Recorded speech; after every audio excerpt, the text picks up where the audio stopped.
We started to make that shift in our team of like being very, very intentional to not only hire the person that fits that role and has those attributes and personality, but also we need to talk to them in that way that they feel nurtured and valued, and now they're getting life out of the job. Hi, my name is Nicole, and I'd like to welcome you to the Travel to Money podcast. This is the real estate show where I'm joined by my co-host, Jeremy Resmer, every week where we're talking about real estate. Jeremy is an expert real estate investor, and we're here today to talk about if you're real estate investing, who do you need on your team? Hey, Jeremy. So can you tell me, in the time that you've built a team, what's the most critical role investors often overlook when they're building their team? Great question. So sometimes I get people who want to really focus on sales and marketing. And so they want to take some of those tasks off their plate. And I actually go a different direction. I think that if you're a business owner and you're doing a lot of different things, whether it's real estate or you're selling some other widget, it doesn't really matter. You're going to have a lot of responsibilities. Being able to take off your plate those things that are, let's call them lower level tasks. Maybe it's going and getting the mail. Maybe it's depositing checks. Maybe it is some basic marketing or just different things across the board, administrative things that could be done by someone else and allow you to focus on revenue generating activities. So when I look at real estate, for me, it's pretty easy from the standpoint of, in order to buy properties, if that's what you do, that's what we do. We buy land, we buy houses. We have to first have opportunities. So typically opportunities comes from a lead, right? Someone calls in, they get some sort of mail piece, or they see us on TV or wherever they see us. Someone has to call us, or a real estate agent has to call us and say, hey, I know you do this thing over here. You're interested in flipping houses. So you have to do that. Number one, you get people calling you, and then you have to actually either go on appointments or see houses or look at different land. And then you have to make offers, right? And then you have to follow up. Those are really the three basic things. And so if you don't have leads, then you have no opportunity to make offers. And then if you don't make offers, then you're just not going to be able to buy any properties or generate revenue in real estate. So what I think is so important is a lot of times people will spend all this time focusing on the logo, or they'll focus on administrative tasks, or, hey, I got to do these things over here. And you're busy. Unfortunately, if you're busy, but you're not generating revenue, then that's going to be a problem. Eventually that'll catch up. So knowing that you have probably a lot of things, I mean, if you're an entrepreneur or if you're a real estate investor, there's a lot of things that can take up your time. However, what we want to focus on is revenue generating activities, right? Put revenue in first place. So I say, hey, if whatever you can take off your plate as fast as humanly possible, especially if you're still building and trying to figure out, oh, am I going to have enough money to do this, right? So first I'm going to say that either hire a personal assistant or get a virtual assistant. So there's two different thoughts here. One is, if you have someone that's close to you or you have an office, get someone that's by you that can learn your business and understand what it is that you're trying to do. That way, now you're starting to build the team. You're starting to build the culture. That will allow you to have someone right then and there who, hey, go do the mail. Oh, have you done this? Have you followed up with this? Have you called this person over here? It's a lot easier to operate that way. Now, I realize some people don't necessarily have the money starting out. Maybe they don't have enough for consistent work, right?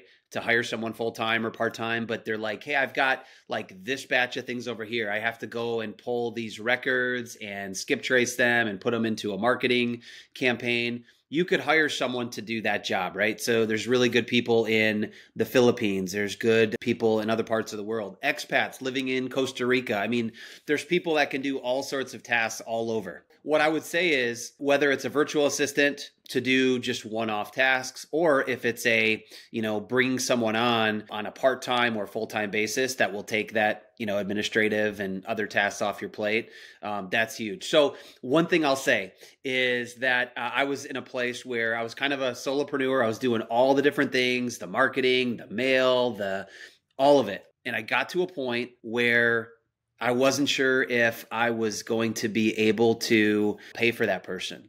But what I realized is I had so many tasks that I was focusing on that were not revenue generating that I realized I had to just go for it, basically. What I found out is once I made that hire, that first hire, I got a personal assistant who was nearby. I ended up doing over $200,000 more in revenue the very next year. And so I'd had people tell me this, hey, if you hire someone, you're going to make at least 100. You're going to pay for that person multiple times over, at least 2 times over. And I was kind of like, yeah, but it's great that you're telling me that, but like I haven't seen it in practice, so it's hard to believe it. But it actually happened in my business too, because there were all these different things where it's like, well, I know how to do this. What if I can show someone else how to do it, have them take that off my plate? Now that frees me up to do the other things that are more important. And so it just really, so what happens is it's an investment on the front end, right? Because you can't just say, oh, we'll just go and do this and figure it out. You can, but that's a recipe for disaster. You want to find someone in your assistant, in your personal assistant, or even your virtual assistant. You want to find someone that can do multiple tasks, that has the ability to hopefully make decisions and follow instructions. And hopefully it's someone that, you know, is looking to become maybe a business owner, or someone that's good administratively, can check for errors, make sure that they're checking your stuff, and also not, you know, having to rely on you for everything. So if you're able to find that person, they can do a little bit of marketing, they can do the admin, they can, you know, figure things out on their own. They will pay for themselves in spades. And it's one of the best investments you can make. So if it comes down to me and you ask me that question, I like to go with a in-person assistant first, because you can start to build your team and your culture. However, if you don't, you know, have that luxury, or you're out of the country, or, you know, some other situation where, you know, you just have to go the virtual assistant route, that is going to be your cheaper option. But it can still be really effective. You can have multiple VAs for,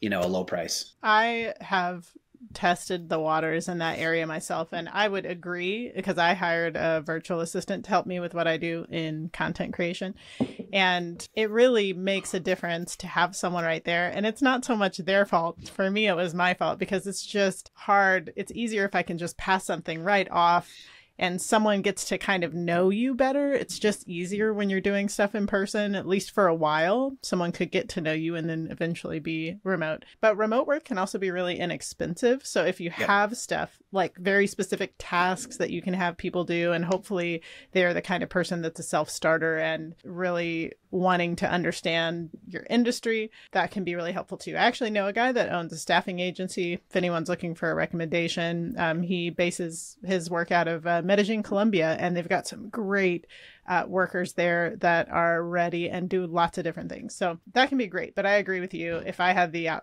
opportunity in any business scenario to hire someone in person, at least to start, is a lot easier. Have you ever had an investment fail due to a weak team member? There's always going to be people that make mistakes, right? Even myself, I'm still making mistakes pretty much every day, whether it's me being a poor leader and forgetting to include, you know, relevant information, or doing a good job of leading. So some of that's communication, and I make that within my own team. And then sometimes, I mean, yeah, you can make a bad decision when you're buying a property, for sure. So, I mean, if someone goes to a property and you know, they tell you that there's, you know, $5,000 in repairs, but there's really $25,000. Now you buy a property. If you trust them and you don't go and verify for yourself, now you've just bought a property. You've probably overpaid for it, and is going to require more work. So yeah, it happens all the time. I mean, honestly, someone might send the wrong document to the attorney or title company, and, you know, that might create a problem. Maybe someone doesn't fill out a contract correct. Like, there might be a piece of the contract that for whatever reason we skipped over it, and now we got to go back and get it re-signed. Or maybe you didn't have it signed correctly, so the contract is actually not valid. It's not a valid contract. And the person selling you the property decides they changed their mind. Well, now you don't have a valid contract. So you actually are out of luck. So I've seen that happen. I mean, there's so many crazy, wild and crazy things that I've seen. So yes, it does happen. You know, sometimes team members do, you know, make an offer that's too high, or they forget to take into account, you know, holding costs, or, you know, repair costs. They're under budget, or they just get too excited. They want to take down a deal, and they're like, oh, this is, you know, like, we got to get this deal. And they get emotional about it. And it's like, no, the numbers, just let the numbers dictate the deal. And so there's so many different examples, but yeah, it happens all the time. And I mean, shoot, when I first started, I was guilty of buying properties and thinking, oh, well, we can probably pay an extra 20 for it. I just want to get that deal, right? And then you get into it and you're like, oh, shoot. And by the way, I didn't know that there was going to be this problem and then this problem. And then what happened on one particular house, we were going to Airbnb it in Nashville. Okay. And it was going to be an awesome deal. The numbers looked fantastic. So I'm like, oh, even if we overpay, we're good. Well, guess what happened with the Airbnb laws? They were no longer issuing permits for that. And you had to go and apply, but they had put those on pause in the area where we just bought this house. So now I just overpaid based on one exit strategy. And now I wasn't going to be able to do that. And so I had to figure out what I was going to do. Well, it was a really great house and we still made a little bit of money, but it didn't become the investment that I hoped it was going to be. And so once we got into it, we realized there was a lot more work that needed to be done. So what was a $40,000 budget originally ended up being $65,000. So now I just overpaid $20,000 on my asking price. So that hurts. I had a change in the permitting process for Airbnbs. So that stunk. So now I had to go and flip the house and I ended up paying an extra $25,000. So you can imagine, how that worked out for me. Fortunately, we made a little bit of money, but there have been situations where we've made mistakes and we have not bought the property. So fortunately, we were able to avoid that problem. And then like that example I just gave you, I bought it and I just had to suck it up buttercup. Once you're in it, you're like, you just got to keep going. You got to get done with it. And move on. So again, fortunately we made money, but I've had, I think 2 properties where I've actually lost money on. So that's not bad for as many as we've done, but it happens sometimes. So you just got to deal with it and keep rolling. So can you think of any ways that investors can leverage their team's expertise to gain an advantage in the market? Yeah, there's probably a couple. So one thing I didn't mention when you asked me about building your team. So even if you are a kind of a solopreneur, or if you're just starting out and you're like, okay, I'm ready to make that leap and, bring on some virtual assistants or, hire a personal assistant or whatever. The one thing you should always have is a real estate attorney that you have a relationship with, because you never know what's going to happen. Whether there's a contract that needs to be adjusted, whether you need to know, what you're able to do legally or not do. If you need any legal advice on, even for an eviction, maybe. Whatever your real estate type is, whether it's land or rentals or Airbnb, like a good real estate attorney is invaluable. And typically they're going to want to work with you. So they're not just going to charge you like up front. Usually they'll hear what your situation is and then, give you that consultation free of charge most of the time. And so if you have a good relationship with an attorney, they are, they can help save you from a lot of mistakes, spending a lot of money, keep you out of a lot of trouble, but also help you as well navigate, what you're trying to go through to, kind of get you to the finish line and make sure that you don't do anything stupid or, so those are some of the things. So an attorney is huge. There's some states that you have to have an attorney to do a closing in. So obviously that's part of it, but also having an attorney who maybe is a litigator or can work through a foreclosure process or some of those other things as well. So that's one piece. Also, there's some states that are title states. So, in those title states, you would put a property under contract, and then you would then go and reach out to a title company, and they will order the title work, make sure that the boundary lines, the legal description, they'll do all the preparation to make sure that everything with that property is okay as far as title goes, if there's any liens, judgments, anything like that. So your title person or your attorney, depending if it's an attorney state or a paralegal. So those are 2 pieces that are hugely important. And then the third one would be just depending on what type of real estate you're buying. It's always good to have either bird dogs or real estate agents out there who can help bring you deals or different opportunities. So the bird dog is great because there's some people out there who they just want to get into real estate and they're literally driving around, they're checking out Zillow. They don't even know how to get started. And so they're like willing to just bring properties to you, or, oh, I met this guy. He told me he wants to sell. You got to go check this out. There's people out there who actually bird dog and they just love real estate or they're just getting started. So, you could pay them a finder's fee. There's ways to work that, but that's basically free. Right. You don't pay them unless, you find a deal. And so that's kind of cool. And then a real estate agent can bring you some deals. They can also, if you have a property that you want to sell, a really good agent, again, I have to be careful because I love working with, I'm going to say this, I'm going to preface this with saying good agents. it's an 80-20, right? Probably, let's say 80% of real estate investors, not good, but the 20 are good. 80% of real estate agents, not Right. good. No offense. They're not good for what I do as an investor. But the 20% or maybe 10%, I don't know. It's Okay. a few of them are amazing. They're amazing. And so they're really like, you want to align yourself with an agent who, number one, knows how to identify what a good investment property is. So when they're bringing you different opportunities, they know, hey, we know what you're looking for. You're looking for a flip, or you're looking for land in this area. We know this is priced well. And so if they know what you're looking for, and they also understand the investing side, hopefully they're an investor themselves, they can now bring you really good deals that, you can now give back to them as a listing, and they can help you on the negotiating side, help you through all the paperwork. And so I love working with great agents. I don't like working with crappy agents. And so you need to know which exist and find the really good ones, because I'm happy to pay them whatever. Anytime, I have no problem. Those agent fees are worth it every time when you have a great agent. So those are some people that can really help you through that process. Having a really good attorney, really good agents that maybe specialize in certain things, those are part of your team. To me, they're an extension of who you are. And so whether you're a team of one, or whether you've got transaction coordinators who, for me, a transaction coordinator is we get a contract.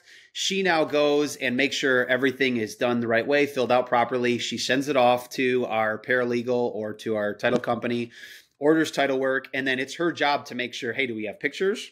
When are we going to get the title work back? Is there earnest money deposit?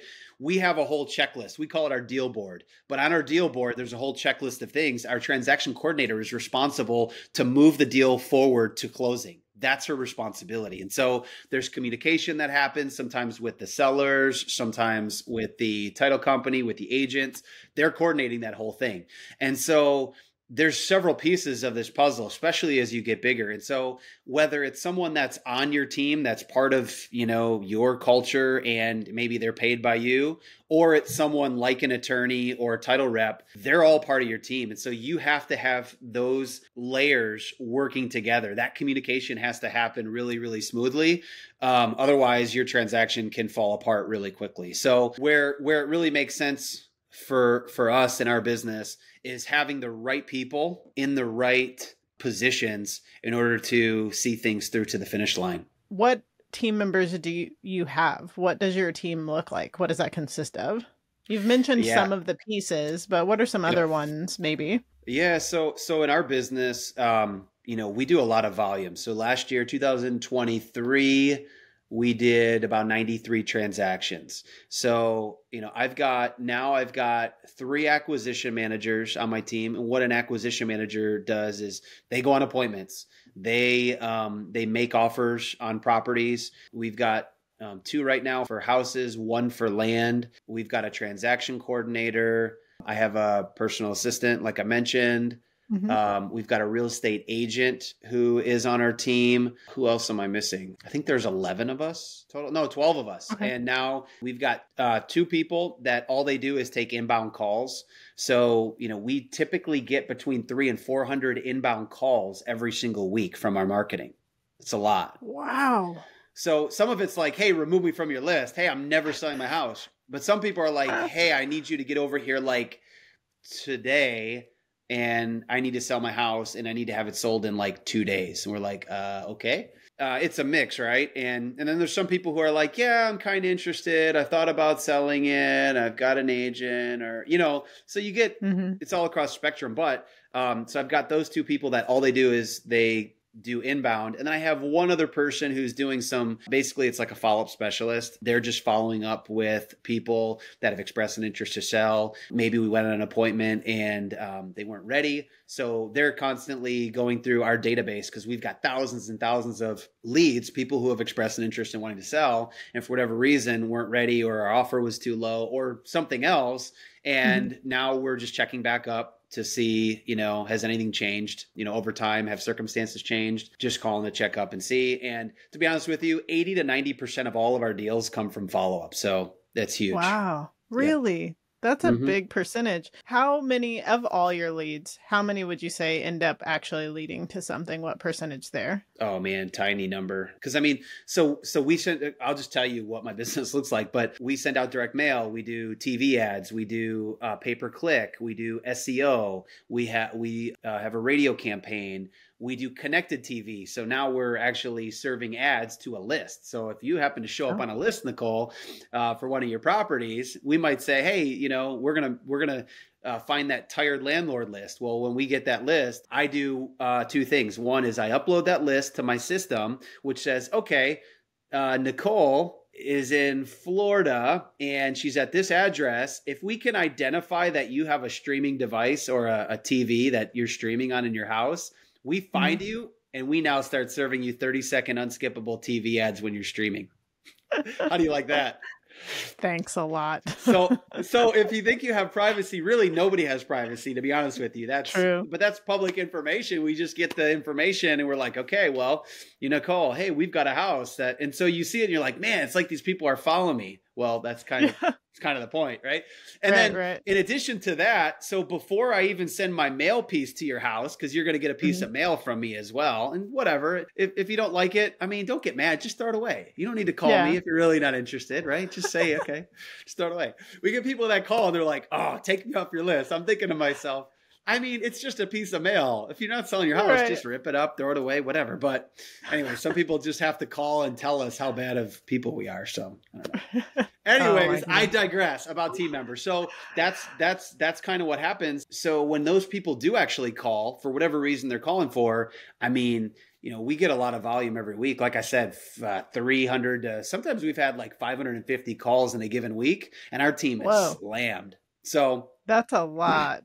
so we're having to work through the garbage, right? So what I would tell you is, man, how many are qualified leads? Probably 5% are qualified. And of those 5%, maybe 10, but I would say probably closer to 5% are qualified. And then we go on the appointment. And then we also make offers remotely too. If someone's like an hour, 2 hours, 3 hours away, I mean, we're still interested. Sure. We'll buy anywhere if it makes sense.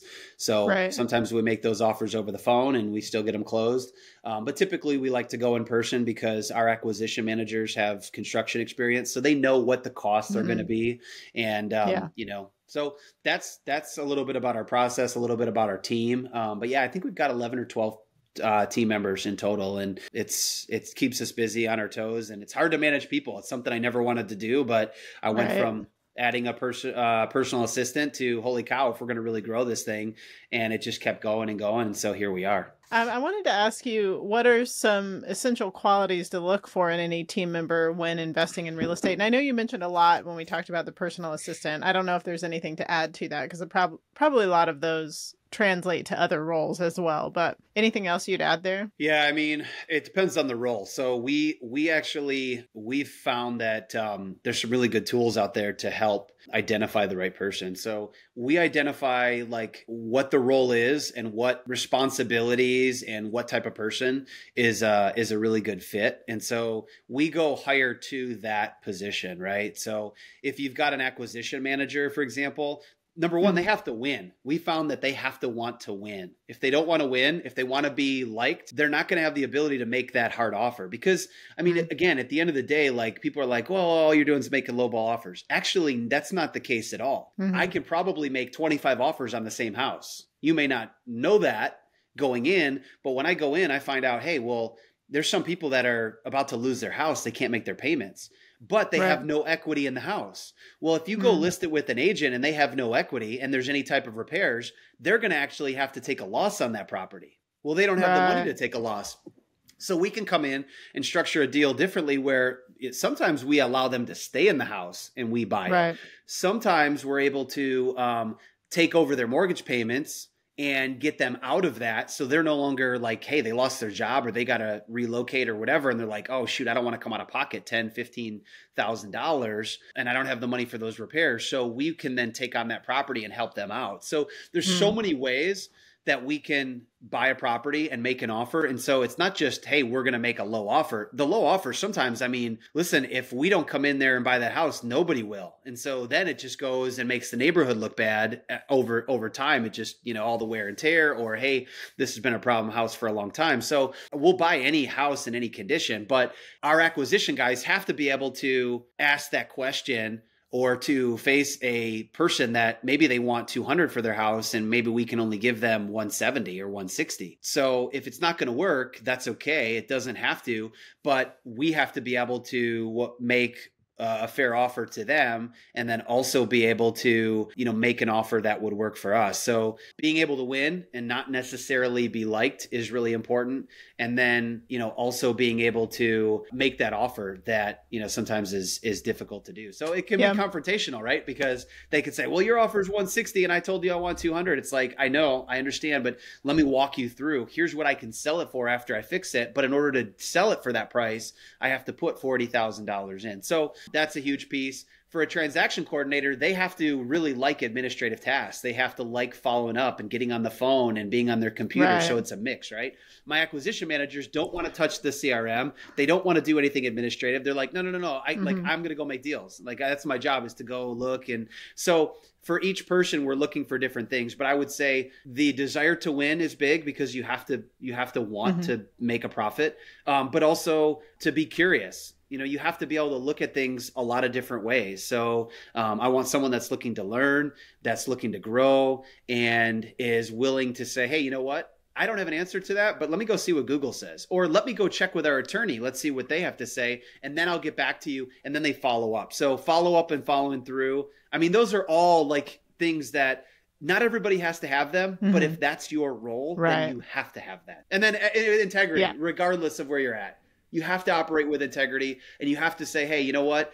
Even if I'm not your guy, even if I'm not the company that is best to buy your house, that's fine. We're going to do right. We're going to point you in the direction of somebody else, because honestly, like 98% of the time, I'm not going to be somebody's buyer. I'm not. And so I would rather help them. And later on, they might refer somebody else who, we are a better fit for. So I'm okay with that. Do you have any tips for building strong relationships and collaborative dynamics within your investment team? I mean, giving vision is huge. Like, people have to like see where we're going. Right? Because like, not everyone's the same. Some people, they want to feel appreciated, like what they do matters. And some people, they're like, hey, like I can do the job, but like I have to know that what I'm doing is meaningful, or I have to know like where you are taking this so that I can operate in that light. I'm always thinking long term. And like, that can be a challenge sometimes, because some people are like, they want to overanalyze everything. And I'm like, dude, just go, just roll.